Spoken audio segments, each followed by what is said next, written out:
CBS 뉴스는 CBS 홈페이지 cbs.co.kr이나 노코뉴스 홈페이지 노코뉴스.co.kr, 스마트폰 애플리케이션과 팟캐스트를 통해 다시 보고 들으실 수 있습니다.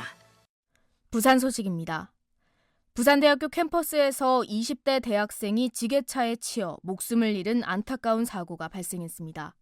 이 사고로 대학교와 아파트 단지 등 도로외 구역에 대한 안전대책이 필요하다는 지적이 나옵니다. 보도에 정혜린 기자입니다. 부산대학교 캠퍼스 내에서 20대 대학생 A씨가 지게차에 치이는 사고를 당한 건 지난 17일 오후 2시쯤입니다. A씨는 학교 안에서 횡단보도를 건너던 중 지게차에 치여 의식을 잃은 채 병원으로 옮겨졌습니다. 크게 다친 A씨는 병원에서 치료를 받던 중 그저께 오전 끝내 숨졌습니다. 경찰은 A씨가 숨지면서 운전자를 교통사고 처리 특례법상 치사 혐의로 변경해 수사할 예정입니다. 횡단보도를 건너는 보행자를 친 사고이지만 12대 중과실은 적용되지 않습니다. 대학교 캠퍼스는 아파트 단지와 동일하게 도로교통법상 도로에 해당하지 않아 해당 법 적용을 받지 않기 때문입니다. 경찰 관계자입니다. 교통법상 도로는 아니죠. 그렇죠. 이제 그 12개 항목은 적용이 안 되죠. 그건 이제 도로가 아니기 때문에 그 중앙선, 횡단보도, 신호위반 이런 건 해당이 안 되죠. 도로 외 구역은 음주운전에 따른 면허 취소 등 행정처분을 받지 않을 뿐더러 공식 교통사고 통계에서도 제외돼 사고 실태조차 파악하기 어렵습니다. 일각에서는 일반 도로와 동일하게 매일 차량이 지나다니지만 형사처벌 수준도 더 낮은 만큼 도로 외 구역 교통사고에 대한 안전대책이 필요하다는 지적이 나옵니다. 한편 부산대학교는 사회관 1층 로비에 분향소를 마련했으며 교내에서도 A씨에 대한 추모의 물결이 이어지고 있습니다. CBS 뉴스 정혜린입니다. 오늘 아침 7시 반쯤 부산 영도구 부산복합혁신센터 신축 공사 현장에서 60대 노동자 A씨가 떨어져 숨졌습니다. 경찰은 A씨가 임시 가설물인 이동식 비계를 이용해 천장 도장 작업을 하다 추락한 것으로 보고 정확한 경위를 조사하고 있습니다. 부산복합혁신센터는 부산시 건설본부가 발주한 사업으로 혁신도시 지원센터와 주민 편의시설 등이 조성될 예정입니다. 우리 안보당국이 유엔 안전보장이사회 대북 제재를 위반한 것으로 의심되는 2,900톤급 무국적 화물선을 대한해협 인근 해상에서 납포했습니다. 이 선박은 현재 부산 영도구 해상 묘박지에 정박해 있고 중국인 선장 등 외국 선원 10여 명이 배에 타고 있는 것으로 알려졌습니다. 선박은 러시아에서 출항해 북한을 경유한 것으로 추정되지만 정확한 제재 위반 행위는 확인되지 않았습니다. 개혁신당 허은하 대표 등 당 지도부가 오늘 부산을 찾아 현장 최고위원 회의를 열고 박형준 부산시장을 만나는 등 지역 현안을 논의했습니다. 박 시장은 간담회에서 부산 글로벌 허브도시 조성 특별법 제정과 산업은행 본사 부산 이전 등의 필요성을 강조하며 허 대표에게 협조를 요청했습니다. 현장 최고위원 회의에 앞서 지역 시민단체 회원들은 허 대표에게 산업은행 부산 이전을 위한 법 개정을 촉구하는 건의서를 전달하기도 했습니다. 부산시는 이번 주말 비가 내릴 것으로 예보됨에 따라 내일과 모레 이틀간 화명 생태공원에서 개최할 예정이던 부산 밀 페스티벌을 모레 하루만 진행하기로 결정했다고 밝혔습니다.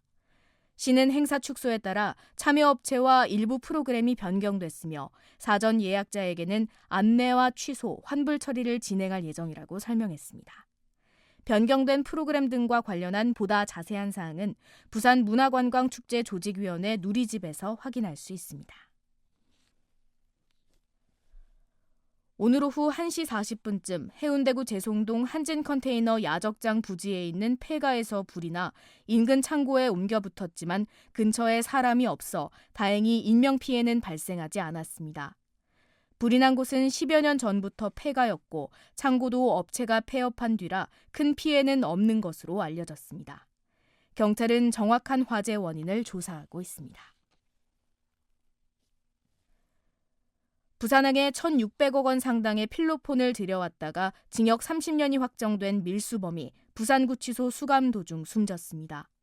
교정 당국에 따르면 마약 밀수 혐의로 재판을 받아온 60대 남성 A씨는 지난달 30일 대법원으로부터 징역형을 확정받은 뒤 다음 날 구치소 화장실에서 의식을 잃은 채 발견돼 병원으로 옮겨졌지만 숨졌습니다. A씨는 지난 2022년 필로폰 50kg을 부산으로 들여온 혐의 등으로 붙잡혀 재판 끝에 징역 30년이 확정됐습니다.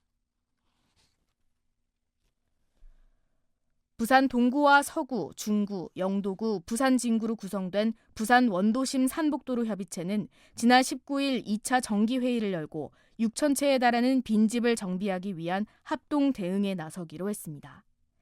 협의체는 지난 회의 때 추진하기로 한 원도심 통합발전 연구 용역에 빈집 문제를 공통사업으로 추가해 공동대책을 도출한다는 계획입니다. 특히 중구가 추진 중인 빈집 중개 프로그램 빈집뱅크와 제주도의 빈집 숙박시설 사업 등을 참조해 원도심 활성화를 위한 빈집 활용 방안을 마련할 방침입니다. 부산 서구청은 낙석 사고 이후 4년 동안 폐쇄했던 송도 해안산책로 재정비 사업 용역을 마무리하고 다음 달에 공사를 시작합니다. 2010년 개장한 송도 해안산책로는 서구를 대표하는 관광 명소로 자리 잡았지만 2020년 5월 낙석 사고로 파손된 이후 지금까지 출입이 금지되고 있습니다. 서구청은 애초 기존 산책로를 철거하고 해안절벽 상부에 새로운 산책로를 조성할 계획이었지만 우선 기존 시설을 보수한 뒤 재개방하기로 했습니다. 끝으로 날씨입니다. 부산은 오늘 낮 기온 28.2도까지 올라 후텁지근했습니다. 주말인 내일은 장마전선의 영향으로 오전부터 비가 내리겠습니다. 비는 50에서 100mm의 강우량을 보인 뒤 모레 오전쯤 그치겠습니다. 부산 지역 현재 기온은 25.2도입니다. 부산 CBS 저녁 종합 뉴스를 마칩니다. 지금까지 진행해 엔지니어 차유진, 기자 박준석, 아나운서 하유진이었습니다.